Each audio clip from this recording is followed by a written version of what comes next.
Topic है variation of conductivity and molar conductivity with concentration. यानी हिंदी में अगर हम कहें तो सांद्रता के साथ कंडक्टिविटी यानी चालकता, मोलर कंडक्टिविटी यानी मोलर चालकता कैसे परिवर्तित होती है, इसके बारे में हमें समझना है और इसको याद भी करना है क्योंकि ये बोर्ड के एग्जाम में पूछा गया है। तो कंडक्टिविटी और मोलर कंडक्टिविटी का सांद्रता के साथ क्या रिलेशन है, इसको समझने के लिए हमारे ये टर्म्स क्लियर होनी चाहिए कि कंडक्टिविटी किसे कहा जाता है और मोलर कंडक्टिविटी किसे कहा जाता है। आप जैसा कि जानते हैं, सबसे पहले हम कंडक्टिविटी के लिए लेते हैं कि कंडक्टिविटी कैसे चेंज होती है सांद्रता परिवर्तन के साथ। आप जानते हैं कंडक्टिविटी, मैंने आपको पहले भी बताया है कि कंडक्टिविटी जो होती है वो 1 सेंटीमीटर क्यूबिक सॉल्यूशन, अगर हमारे कोई सॉल्यूशन 1 सेंटीमीटर क्यूबिक सॉल्यूशन है, जैसे ये एक क्यूब है, इसका वॉल्यूम जो है वो 1 सेंटीमीटर क्यूब है, यानी इसका area of cross section 1 centimetre square और लेंथ इसकी आपका 1 सेंटीमीटर की है।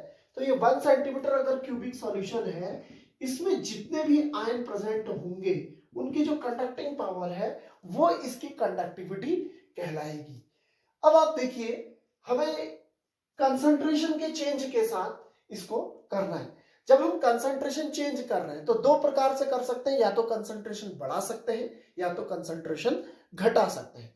अब हम कंसंट्रेशन घटाने को डाइल्यूशन कहेंगे, यानी कि हम इसमें एक्स्ट्रा आपका सॉल्वेंट डाल रहे हैं जिससे कि आपका ये डाइल्यूट होते जाएगा, यानी कि सॉल्यूशन में सॉल्यूट की मात्रा कम होती जाएगी सॉल्वेंट मिलाने पर।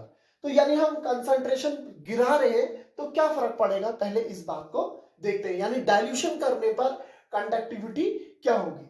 अब आप जरा सा समझिए, इसमें जितने भी आयन प्रेजेंट हैं उनके द्वारा जो कंडक्टिंग पावर होगी वो 1 सेंटीमीटर क्यूबिक सॉल्यूशन में जितने आयन प्रेजेंट होंगे उनकी जो कंडक्टिंग पावर होगी वो उसकी कंडक्टिविटी कहलाती है।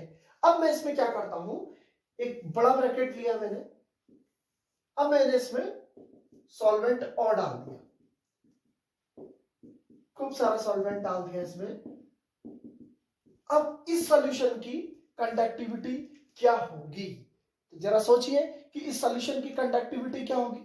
अब आप देख रहे हैं, जैसे ही आप इसमें आपने इसको ज्यादा इसका डाइल्यूशन किया, यानी इसमें सॉल्वेंट की मात्रा बढ़ा दी, तो अब आपका इतना सॉल्यूशन इतने पूरे पार्ट में पूरा फैल चुका है। यानी ये जो आयंस थे ये एक दूसरे से दूर होते हुए चले गए। इसमें जितने भी आयन पहले प्रेजेंट थे वो आपके क्या हो गए, अब दूर दूर हो गए, काफी दूर दूर प्रेजेंट हो गए। अब दूर दूर प्रेजेंट हो गए तो कंडक्टिविटी अगर अब इस सॉल्यूशन की बतानी है हमने, तो हम क्या करेंगे, इसमें अब 1 सेंटीमीटर क्यूबिक सॉल्यूशन लेंगे, ठीक है, और उस 1 सेंटीमीटर क्यूबिक सॉल्यूशन में हमारे आयनों की संख्या क्या हो जाएगी, कम हो जाएगी, क्योंकि आयंस क्या हो गए हैं पूरे इस सॉल्वेंट में, पूरे इस सॉल्यूशन में क्या हो गए, फैल गए हैं। तो यानी कि नंबर ऑफ आयन जो 1 सेंटीमीटर क्यूबिक सॉल्यूशन में पहले थे और जो अब है, number of ions 1 centimetre cubic में जो अब है वो क्या होंगे, कम होंगे। अगर आयंस कम होंगे तो इलेक्ट्रिसिटी कम फ्लो होगी, तो जिससे इसकी कंडक्टिंग पावर क्या हो जाएगी, डिक्रीज कर जाएगी। यानी कि जैसे ही हम सांद्रता कम करते हैं या डाइल्यूशन बढ़ाते हैं, डाइल्यूट करना मतलब सांद्रता को गिराना, जैसे ही हम डाइल्यूट करते हैं आपका जो नंबर ऑफ आयंस होंगे 1 सेंटीमीटर क्यूबिक सॉल्यूशन में उनकी संख्या क्या हो जाएगी, कम हो जाएगी, और उनकी संख्या कम होने के कारण किसी भी सॉल्यूशन की कंडक्टिविटी क्या हो जाएगी, वो डिक्रीज कर जाएगी। इस बात को आप नोट कर लीजिए।